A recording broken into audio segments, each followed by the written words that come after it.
Россия подошла вплотную к 250-тысячному украинскому городу. Что грядет? Новая Буча или отвлекающий ход? Все подробности далее.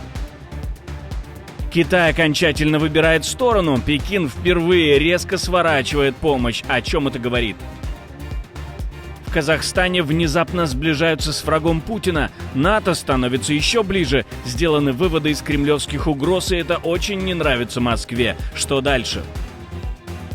Удар по Берлину, безумный план или реальный расчет, о чем говорят в закрытых кабинетах Кремля, утечка, которая может стоить жизней. Ликвидирован еще один мариупольский мясник. Диверсия, месть, кто следующий в списке?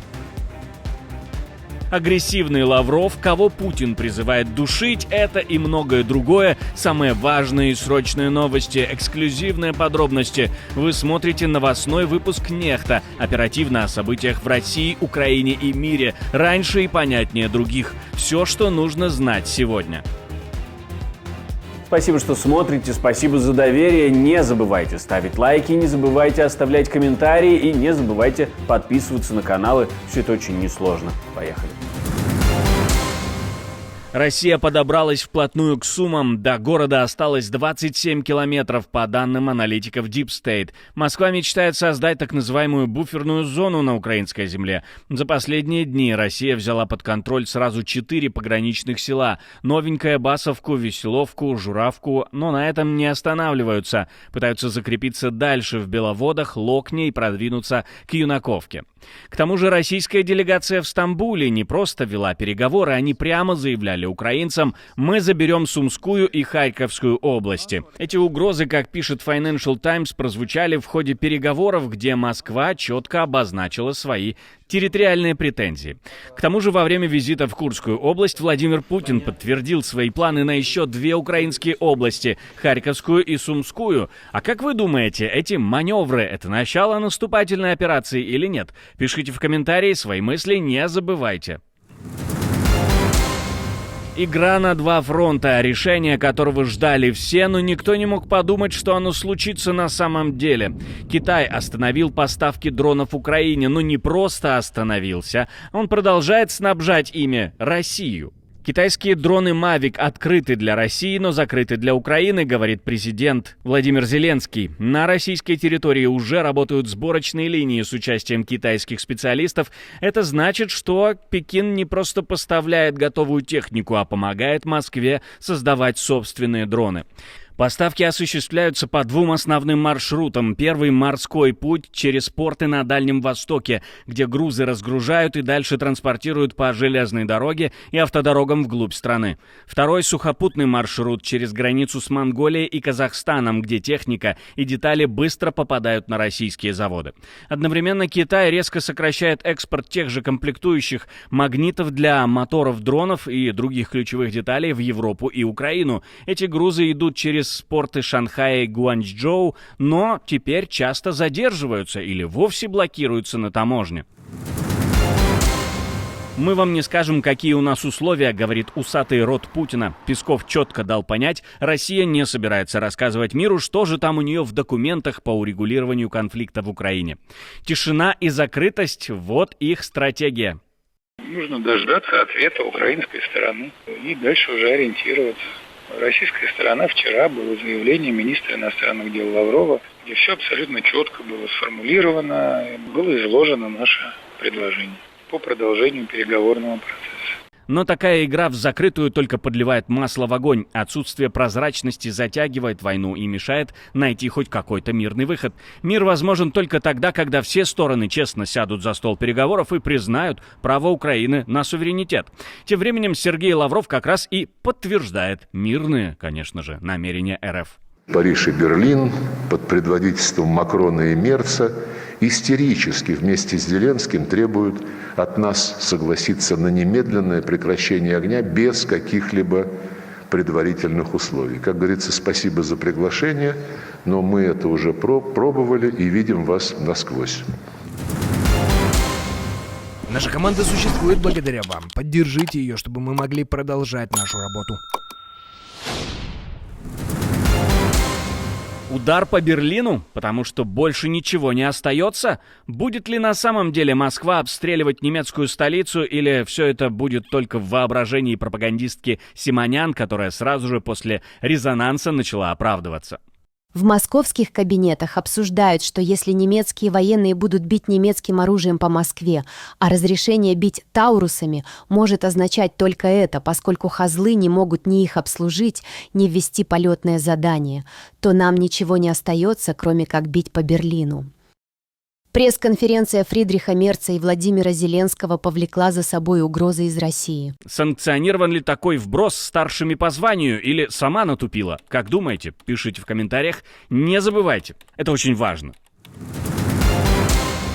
В России будут убивать облачные сервисы. Будем душить, говорит профильный министр. Глава Минцифры Шадаев не просто намекает, он прямо говорит, что Россия будет постепенно отказываться от иностранных облаков, чтобы вытеснить западных игроков и протолкнуть свои отечественные решения. Президент сказал, будем душить. Нет, в целом у нас, конечно...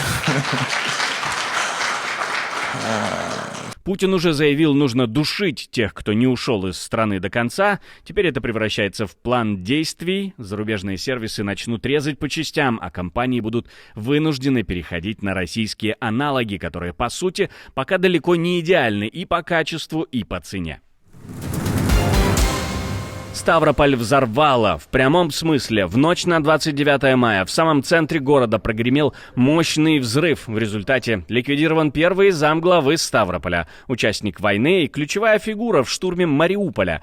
Заура Гурциева назвали архитектором воздушной части захвата города. Именно его разработки по наведению ракет, как утверждают пропагандисты, сделали удары по Мариуполю точнее и эффективнее. По предварительным данным, некто Пеньков, к которому приехал Гурциев, носил на себе взрывное устройство.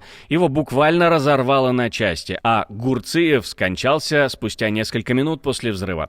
Видео с места уже в сети, его можно найти в нашем телеграм-канале. Тут мы такое показывать не можем по правилам платформы YouTube. Следователи рассматривают все версии, включая диверсию, и даже намекают на след Киева. Не может быть. Тем самым признают участие Гурциева в, например, штурме Мариуполя.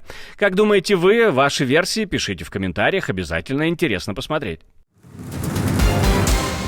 Россия на пороге сенсации. Старение отменяется. Лекарство от старости, которое перевернет все представление о жизни и смерти. Вице-премьер Голикова заявляет, уже к 2027 году ученые научатся возвращать молодость клеткам. К 2028-30 годам эти препараты вечной молодости могут стать доступны миллионам.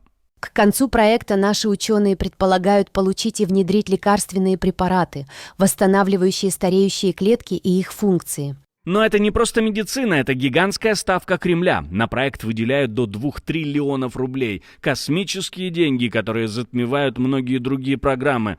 За этим стоит не только наука, но и тайные амбиции российского руководства. Кого именно? Ну а как думаете сами? Кто хочет оставаться всегда молодым?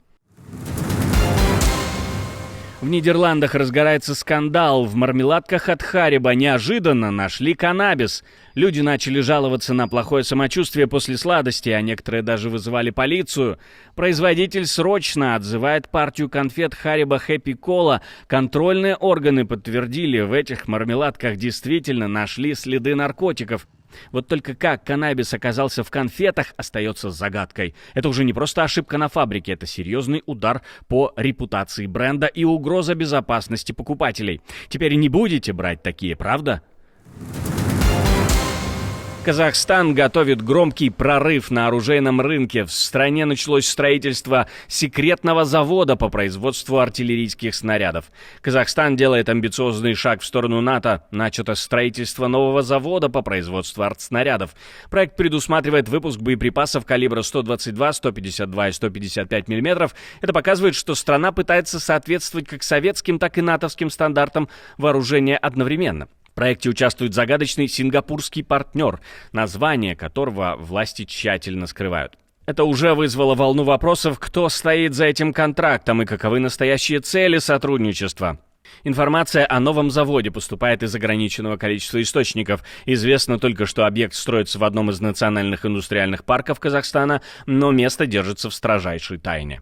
Ну а теперь представьте, казахстанская артиллерия, произведенная на казахстанском заводе, летит на экспорт, возможно, даже в горячие точки по всему миру. Это изменение правил игры для региона и опасный вызов традиционным игрокам на оружейном рынке.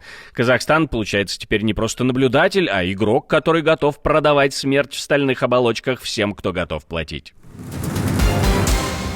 Непрозрачные намеки Виктора Орбана, которые больше похожи на ультиматум. Премьер-министр Венгрии снова бросает вызов Брюсселю и Вашингтону.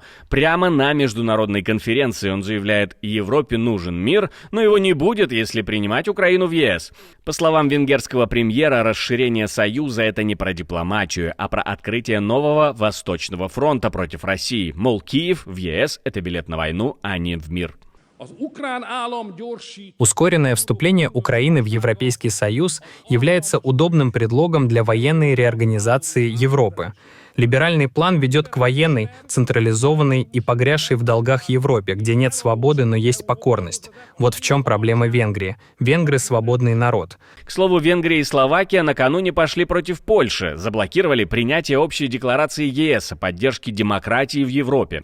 Документ, подготовленный Польшей, должен был стать месседжем о ценностях Европы, но Будапешт и Братислава решили сыграть на руку Москве. Спасибо, что смотрите, спасибо за доверие. Не забывайте про лайки и комментарии, не забывайте подписываться на канал и про кнопочку «Супер спасибо» тоже не забывайте. На этом у меня все. До встречи и хороших вам новостей.